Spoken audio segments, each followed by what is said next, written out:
This sermon is part 8 in a 9-part series. We're almost done on living our UU values and covenant, which can be found on the final page of your order of service. Each sermon in the series stands on its own, but if you want to catch up on any earlier installments, they are available in our online sermon archive. We've been returning to this topic once a month this congregational year as part of exploring these new UU values and covenant that were adopted last summer at UU General Assembly, which we abbreviate as GA. As your monthly reminder, where is GA this summer? Baltimore, that's right. So usually it's all over the country. It happens to be just an hour away this summer. Wednesday through Sunday, June 18th to 22nd. Who's going even just for a little bit? Okay, so quite a few hands.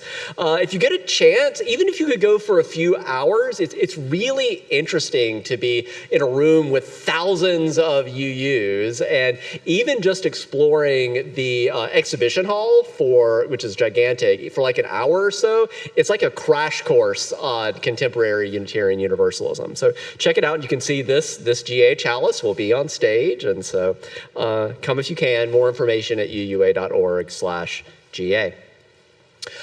Turning to today's focus, we are exploring our UU value of love, which says, quote, "We draw from our heritages of freedom, reason, hope, and courage, building on a foundation of love. Love is the power that holds us together and as it is at the center of our UU values. We are accountable to one another for doing the work of living our shared values through the spiritual discipline of love.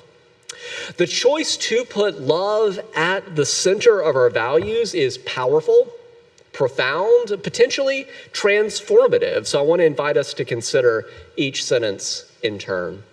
First, we draw from our heritages of freedom, reason, hope, and courage, building on the foundation of love.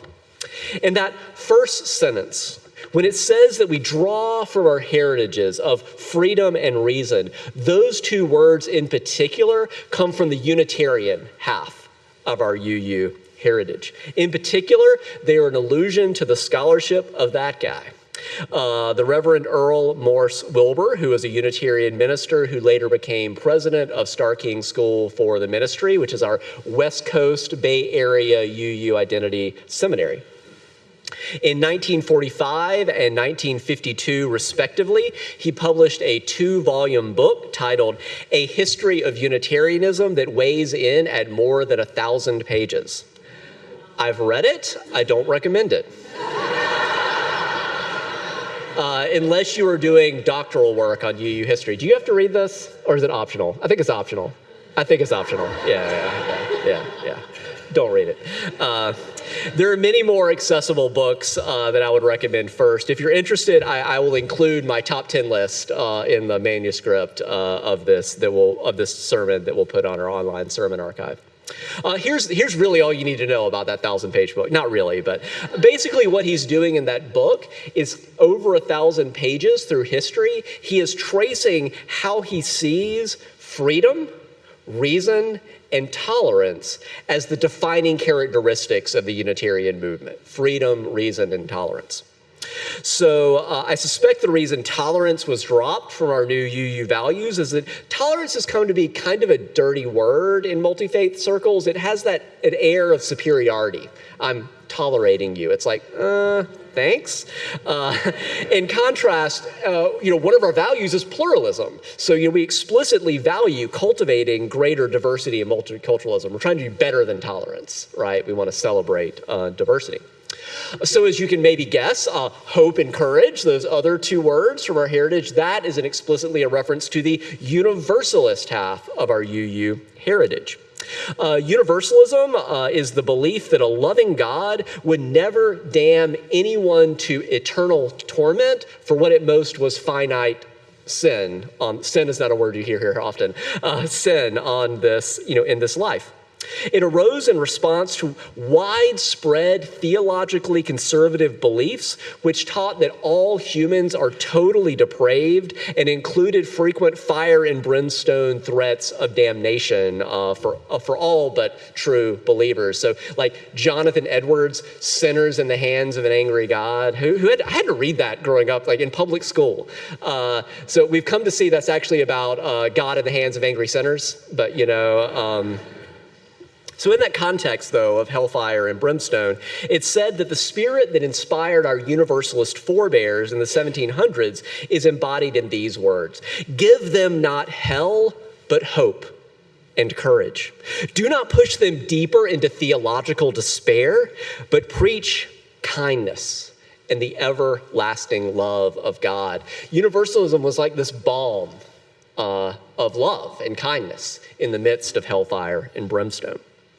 That is some of the background on what it means to draw from our Unitarian heritage of reason and freedom, and from our Universalist hope and courage, and out of that inheritance to freely choose to build our contemporary foundation on love.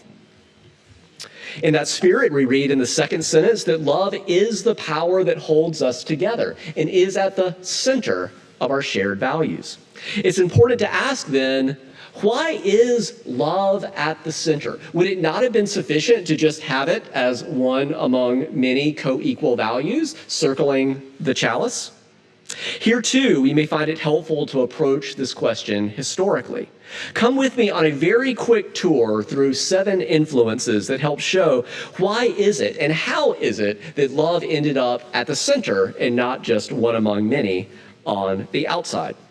First, in the early centuries of both Unitarianism and Universalism, they were theologically liberal Christian movements. It was not until we often talk about transcendentalism.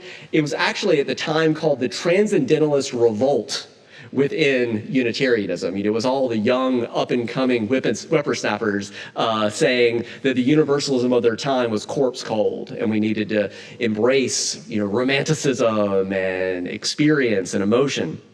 So with that Transcendentalist revolt, you have, at Walden Pond, Thoreau had a copy of the Bhagavad Gita with him, and you see, and the Dial, the Universalist journal, published the Lotus Sutra for the first time in English. So all of a sudden, it's not until then, in the middle of the 1800s, that you start to see our movements include all the world's religions and to include secular humanism. Before that, they really were these liberal Christian movements.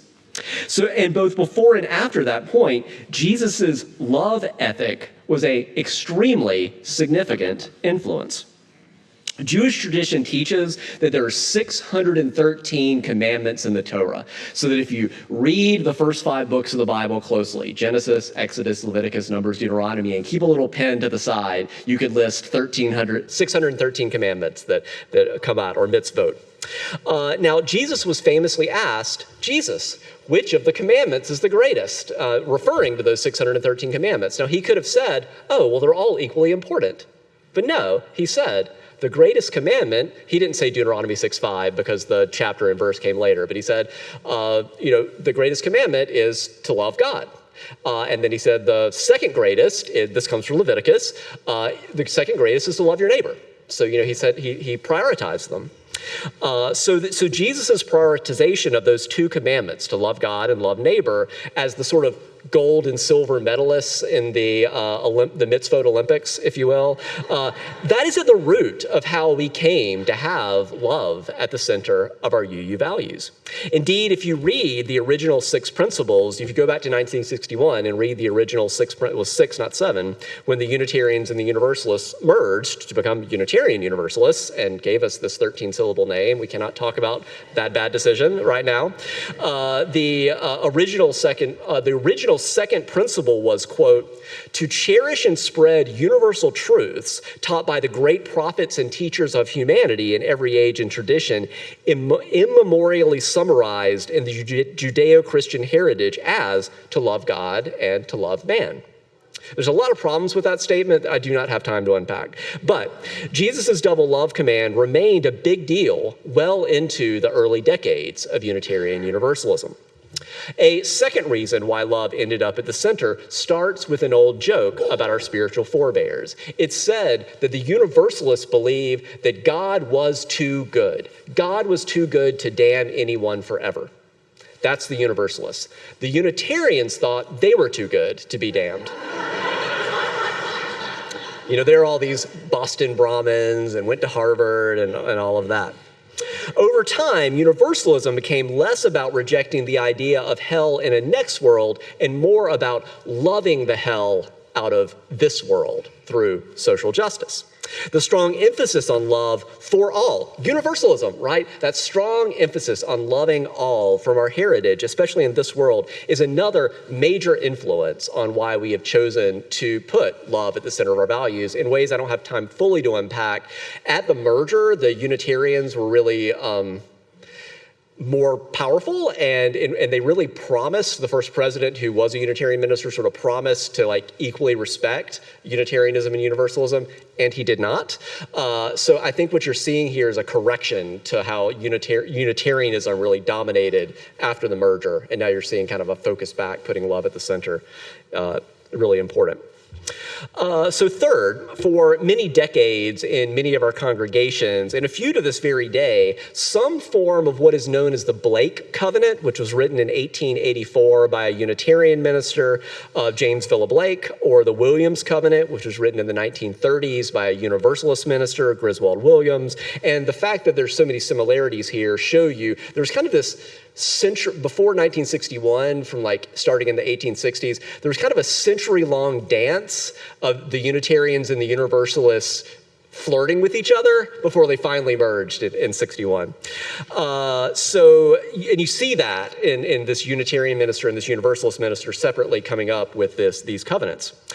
You can find both of them in the back of your gray hymnal, which we don't have out, but many congregations said forms of these in unison for decades. I won't take the time to read them to you in full, but they're short and really quite beautiful and profound and worth reflecting on today. The most important part, though, for our purposes is the opening lines. The Blake Covenant begins, "Love is the spirit of this church, and service is its law." Similarly, the opening lines of the Williams Covenant say, "Love is if we have any dogma, right? Love is the doctrine of this church. The quest for truth is its sacrament, and service is its prayer." Do you see these redefinitions of these traditional words? It goes on from there. Did any of you attend a UU congregation that said one of these? Okay, I see just a few hands. Yeah. So this weekly repetition of this unison affirmation that love is the spirit or the doctrine of this church, that was another seed planted in how we came to have love at the center of our values. Fourth, the importance to many UUs of the Reverend Dr. Martin Luther King Jr.'s vision of the beloved community also contributed to our decision to put love at the center as part of our aspiration to continue working to build the beloved community.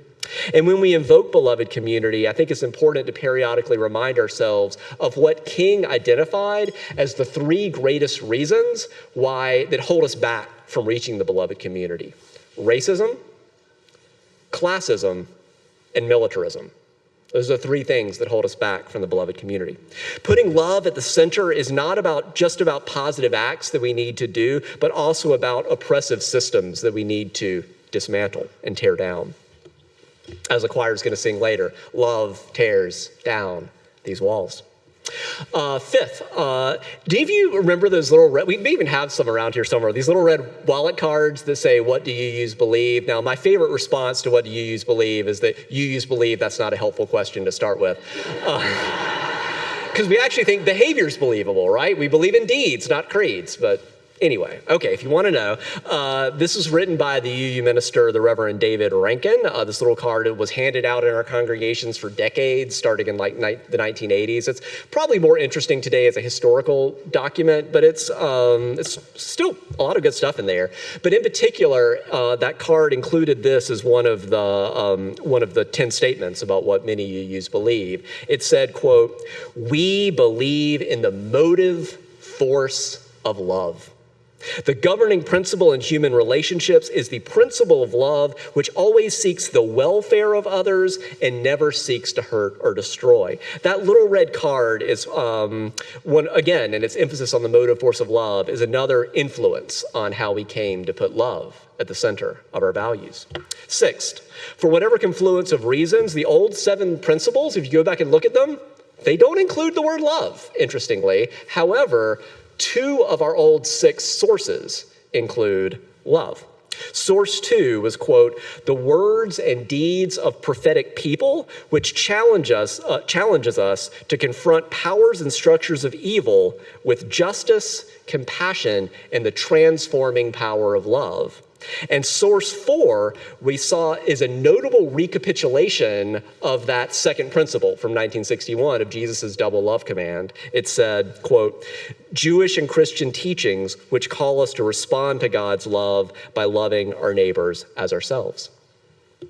These active and activist understandings of love from our old 6 sources are another good bridge to our 7th precursor of how love came to be at the center of our UU values, and that is our ongoing Side with Love campaign. If you spent much time with other UUs at social justice rallies, especially like national ones, you've probably seen folks wearing those bright Side with Love t-shirts and other related gear.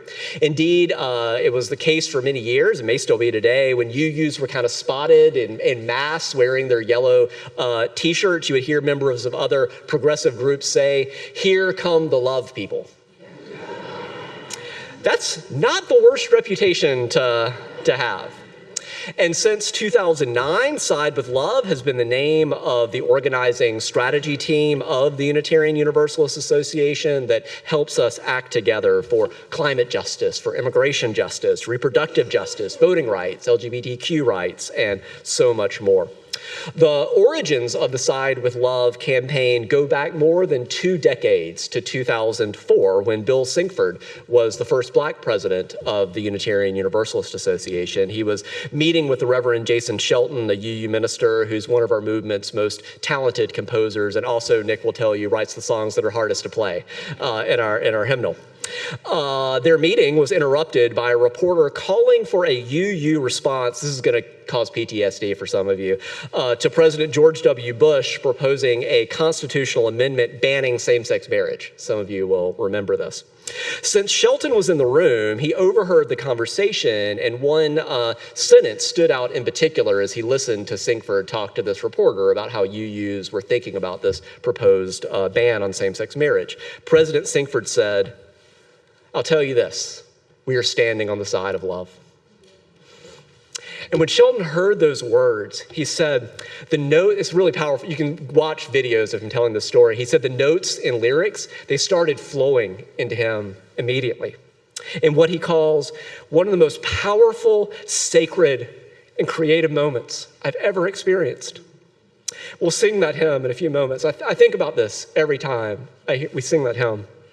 It's come to be known as answering the call of love. And even that name, Standing on the Side of Love, many people in the disability rights movement said, could we change that name for those of us who can't stand? We get that it's a metaphor, but when it's the metaphor for our justice work, so that's why it became named Answering the Call of Love, and why the movement became, instead of the Standing on the Side of Love organizing campaign, it's the Side with Love organizing campaign. Hopefully this brief tour through those 7 influences helps us understand more of the story of how love came to be at the center of our values. It is, however, one thing to, make a pretty picture with love at the center, or even to vote on, love at the center in our General Assembly. But what does this graphic, what does our vote, our collective vote, what does that actually require of us individually and collectively? And that brings us to the third and final sentence. We are accountable to one another for doing the work of love. Our shared values, doing the work of living our shared values through the spiritual discipline of love. I suspect for at least some of you, you had a reaction to that word discipline. So let me just briefly address that. It used to be actually very commonplace to what we now call spiritual practices. We used to call those spiritual disciplines. I think part of it is a shout out to that, but I also really think it's a shout back to 1961 and those original principles, which the original UU First principle was, quote, to strengthen one another in a free and disciplined search for truth as the foundation of our religious fellowship. So I think it's actually a shout back to that. To say more about what it means to live out our commitment to have love at the center, I will share with you the two quotes that for me spring first to mind when I think about what it means to put love at the center. And I encourage you to think about the stories in your own life or the quotes from wisdom figures that come to mind for you when you think about putting love at the center. I've been thinking about these two quotes a lot for many, many years. The first quote is from the Reverend Dr. Martin Luther King Jr., who challenges us to always remember, in his words, one of the greatest problems of history, King said, is that the concepts of love and power have typically been contrasted as opposites, as polar opposites. Love is over here, power is over here. So that love is identified with the resignation of power and power with the denial of love. What is needed, King said, is a realization that power without love is reckless and abusive, and love without power is sentimental and anemic. Power at its best, King said, is love implementing the demands of justice, and justice at its best is power correcting everything that stands against love. And I think right there you can hear one of the roots in what made Sinkford say, we're standing on the side of love. It's that King quote, justice at its best is power correcting everything that stands against love. The second quote is from Dr. Cornel West, who said that tenderness and intimacy is what love feels like in private, but justice is what love looks like in public. Now, as we near the end of this sermon, there's so much more to say about all that it means to put love at the center, and we'll keep talking about it in the years to come, to put love at the center of our UU values. So I will conclude by pointing you just to a few resources if you do want to go deeper. The first is, and this is what Emily quoted from earlier in the spoken meditation, if this sermon leaves you curious to learn more, there's a new book titled Love at the Center, Unitarian Universalist Theologies, plural. It's edited by the Reverend Dr. Sophia Betancourt, the current president of our Unitarian Universalist Association. It's an anthology of essays from leaders in our living tradition about what it means to put love at the center. There are just two other recent books that I'll give a shout out to that I recommend for exploring more about what it means to put love at the center. Because I know many of you may not have time to read these books, I'll give you just one representative quote from each. The first is titled Fierce Love by the Reverend Dr. Jackie Lewis. She hosts an annual Revolutionary Love Conference at her congregation in New York. Very much worth attending if you're interested. She prophetically points us toward what we can and should mean when we put love at the center of our values. She writes, I am not referring to the sentimental love of easy romantic comedies, of greeting cards and pop music. That kind of love does not serve our purpose. I'm calling for a demanding, heart-transforming, fierce love. Fierce love breaks through tribalism to help humans realize our inextricable and irrevocable connection to one another, and to understand that the liberation, livelihood, and thriving of people and planet are all tied up together. I'm also a big fan of the book See No Stranger, a memoir and manifesto of revolutionary love by the activist Valerie Kaur. She is a graduate of both Yale Law School and Harvard Divinity School. That's not too shabby. Interestingly, she also uses the word fierce to describe the sort of love that we're aiming for. She writes, love is more than a feeling. It is a form of sweet labor. Fierce, bloody, imperfect, and life-giving, a choice we must make over and over again. Revolutionary love is the choice to enter into wonder and to labor for others, for our opponents, and for ourselves in order to transform the world around us. And that was part of King's whole point about love, is that he said, in the end, our victory will be a double victory. Because for the beloved community to exist, we're not seeking to defeat our opponents, but to encircle them in love. Our choice to put love at the center of our shared values sets a high and profound bar for us to try to reach as Unitarian Universalists, to live into ever greater tenderness and intimacy in private. That's no small thing, right? It's hard. It's hard. Our lives are hard. To live into ever greater tenderness and intimacy to private, and to live into ever greater and widening circles of inclusion, care, and compassion and justice in public. That's what it means to live with love at the center. I'm grateful to be on that journey with all of you. As we hold this in our heart, as we discern, how are you? How am I? How are we called? How is love calling us in such a time as this? You can stay seated for now, but go ahead and turn your hymnals to that hymn I referenced earlier, 1014, Answering the Call of Love. Our soloists are going to sing the verses, and we're going to join in each time on the chorus. We'll stay seated for the first verse, and when we get to that chorus the first time, we'll invite you to rise. So stay seated for now.